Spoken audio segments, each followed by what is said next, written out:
क्या दुनिया एक नई और शायद पहले से भी ज्यादा खतरनाक हथियारों की दौड़ की तरफ बढ़ रही है?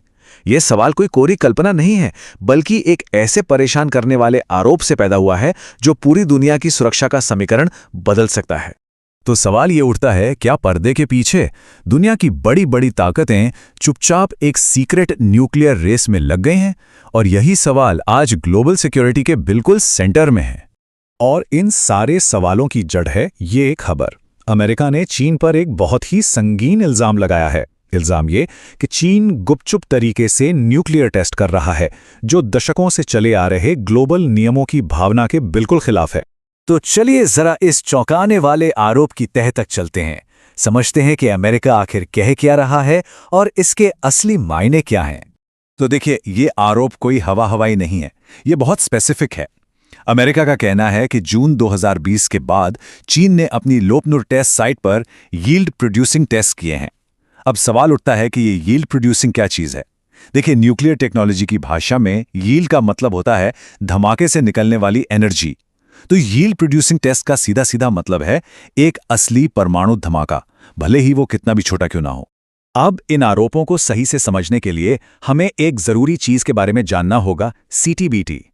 ये 1996 में हुई एक ग्लोबल ट्रीटी है, मतलब एक समझौता।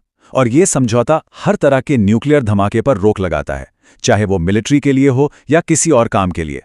इसका मकसद बिल्कुल साफ था कि न्यूक्लियर हथियारों का डेवलपमेंट हमेशा के लिए बंद हो जाए।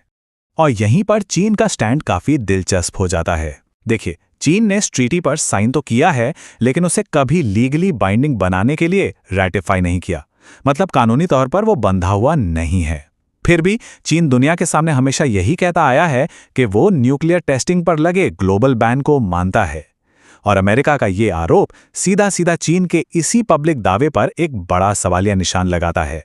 तो सवाल उठता है कि अगर चीन सच में टेस्ट कर रहा है तो दुनिया को पता कैसे नहीं चला? और यहीं पर सामने आती है चीन की ग्रे जोन स्ट्रैटेजी, मतलब नियमों को तोड़े बिना उन्हें तोड़ने का एक बहुत ही शातिर तरीका। और ये ग्रे जोन कैसे काम करता है, ये समझने के लिए हमें वापस यील्ड पर आना होगा, मतलब धमाके की ताकत पर। क्योंकि देखिए, हर न्यूक्लियर टेस्ट बराबर नहीं होता। एक तरफ होते हैं हाई यील्ड टेस्ट, जैसा कोल्ड वॉर के टाइम में होते थे, मतलब बड़े बड़े धमाके जिन्हें दुनिया में कहीं भी आसानी से डिटेक्ट किया जा सकता था। और दूसरी तरफ है लो यील्ड टेस्ट। ये इतने छोटे और कंट्रोल्ड होते हैं कि इनको भूकंप या किसी नॉर्मल धमाके से अलग कर पाना लगभग नामुमकिन है। और अमेरिका का इल्जाम यही है कि चीन इसी वेरिफिकेशन ग्रे जोन का, मतलब इस कंफ्यूजन का पूरा फायदा उठा रहा है। अब अमेरिका ये दावे सिर्फ हवा में नहीं कर रहा है, उसके पास कुछ सबूत भी हैं, जैसे लोपनुर साइट पर एक्टिविटी का बढ़ना, सैटेलाइट इमेजेस में नई नई सुरंगों का दिखना और ऐसी मॉडर्न टेक्नोलॉजी का इस्तेमाल जिन्हें पकड़ना मुश्किल है। और सबसे गौर करने वाली बात है टाइमिंग। ये सारी गतिविधियां गलवान घाटी के तनाव के ठीक बाद तेज हुईं, जो इसे और भी ज्यादा चिंताजनक बना देती हैं। चलिए अब जरा जूम आउट करते हैं और बड़ी पिक्चर देखते हैं। चीन पर ये इल्जाम एक ऐसे वक्त पर लगे हैं जब न्यूक्लियर हथियारों को कंट्रोल करने वाला पूरा ग्लोबल सिस्टम एक तरह से ढह रहा है और दुनिया एक बहुत ही अनप्रिडिक्टेबल दौर में जा रही है। और यही बात सबसे ज्यादा परेशान करने वाली है। दशकों तक दुनिया की दो सबसे बड़ी ताकतों अमेरिका और रूस के बीच हुई संधियों ने न्यूक्लियर हथियारों की गिनती पर एक ब्रेक लगा रखा था, पर अब वो दौर खत्म हो चुका है। ये कहानी है न्यू स्टार्ट ट्रीटी की। 2010 में साइन हुई। इसने दोनों सुपर पावर्स के हथियारों को लिमिट में रखा। लेकिन फरवरी 2026 में ये ट्रीटी भी ऑफिशियली खत्म हो रही है।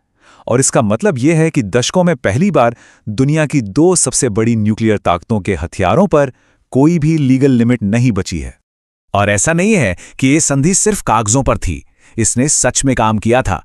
इस ट्रीटी के चलते अमेरिका और रूस दोनों ने अपने तैनात न्यूक्लियर हथियारों में 30% की कमी की थी। 30%! ये इस बात का पक्का सबूत है कि ऐसी संधियां दुनिया को वाकई में सेफ बनाती हैं। और अब ये सेफ्टी नेट, ये सुरक्षा कवच हट चुका है। तो आज की तारीख में जमीन पर हालत क्या है? 2025 के ये आंकड़े देखिए। रूस और अमेरिका के पास आज भी हजारों की तादाद में न्यूक्लियर हथियार हैं, लेकिन असली कहानी है चीन की। वो भले ही अभी तीसरे नंबर पे है, लेकिन उसके ऊपर कोई संधि का बंधन नहीं है और वो बहुत तेजी से अपने हथियारों का जखीरा बढ़ा रहा है। अब ये तो हुई ग्लोबल पिक्चर, लेकिन इसका भारत के लिए क्या मतलब है?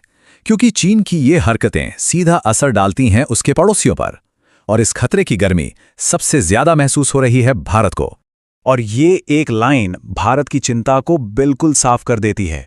जब किसी देश का पड़ोसी और प्रतिद्वंदी दोनों गुपचुप तरीके से अपनी न्यूक्लियर ताकत बढ़ा रहा हो, तो वो सिर्फ एक न्यूज़ आइटम नहीं रहता, वो एक दबाव बनाने वाला संकेत बन जाता है। चीन की ये हरकतें भारत को मजबूर कर रही हैं कि वो अपने दशकों पुरानी न्यूक्लियर पॉलिसी पर दोबारा सोचे। भारत की दो मेन पॉलिसी हैं, एक नो फर्स्ट यूज मतलब हम पहले हमला नहीं करेंगे, और दूसरी क्रेडिबल मिनिमम डिटेरेंस मतलब हमारे पास बस उतने हथियार होंगे जितने दुश्मन को डराने के लिए काफी हों। अब इन दोनों ही कॉन्सेप्ट्स पर जबरदस्त प्रेशर बन रहा है, और जाहिर है भारत भी चुप नहीं बैठा है। इसके जवाब में भारत भी अपनी कैपेबिलिटीज को मॉडर्नाइज कर रहा है। पहला कदम है कैनिस्ट्राइज्ड मिसाइलें, मतलब ऐसी मिसाइलें जिन्हें कहीं भी ले जाकर बहुत तेजी से फायर किया जा सकता है। दूसरा, समुद्र से हमला करने की ताकत, मतलब सबमरीन से न्यूक्लियर अटैक, ताकि अगर दुश्मन पहला हमला कर भी दे तो समंदर के नीचे से दूसरा हमला किया जा सके। और तीसरा, MIRV टेक्नोलॉजी। ये एक ऐसी टेक्नोलॉजी है जिससे एक ही मिसाइल एक साथ कई अलग अलग टारगेट्स को निशाना बना सकती है। यह सब एक तरह से मजबूरी में उठाए गए कदम हैं। तो ये सब मिलाकर हमें कहाँ ले जा रहा है? सारे के सारे संकेत एक ही तरफ इशारा कर रहे हैं कि हम एक नई और शायद पहले से कहीं ज्यादा खतरनाक आर्म्स रेस की दहलीज पर खड़े हैं। देखिए, कोल्ड वॉर का जमाना खतरनाक जरूर था, लेकिन उसमें एक तरह का बैलेंस था। दो सुपर पावर थीं, अमेरिका और सोवियत यूनियन, और दोनों एक दूसरे के रूल्स को समझते थे। वो दुनिया अब खत्म हो चुकी है। आज हम एक ज्यादा कॉम्प्लिकेटेड, ज्यादा अनप्रिडिक्टेबल दुनिया में हैं, जहां खिलाड़ी कई हैं पर रूल्स कोई नहीं। और इस नए दौर के खतरे कई गुना ज्यादा हैं। अब मामला सिर्फ दो देशों का नहीं, बल्कि चीन, भारत और पाकिस्तान के बीच एक कॉम्प्लेक्स ट्रायंगल बन गया है। हाइपरसोनिक मिसाइलों जैसी नई टेक्नोलॉजी आ गई हैं जिन्हें रोक पाना लगभग नामुमकिन है। स्पेस और साइबर वर्ल्ड लड़ाई के नए मैदान बन चुके हैं। और शायद सबसे बड़ा खतरा है मिसकैलकुलेशन का। जब कोई ट्रीटी नहीं है, कोई बातचीत नहीं है, तो एक छोटी सी गलतफहमी भी एक ऐसी तबाही ला सकती है जिसका हम अंदाजा भी नहीं लगा सकते। तो आखिर में सवाल यही बचता है, एक ऐसे दौर में जहां पुराने नियम टूट चुके हैं, नए नए हथियार बन रहे हैं और देशों के बीच भरोसा खत्म हो चुका है, ऐसे में दुनिया की सुरक्षा और स्थिरता को कैसे बनाए रखा जाएगा? ये शायद हमारे समय के सबसे बड़े और सबसे जरूरी सवालों में से एक है।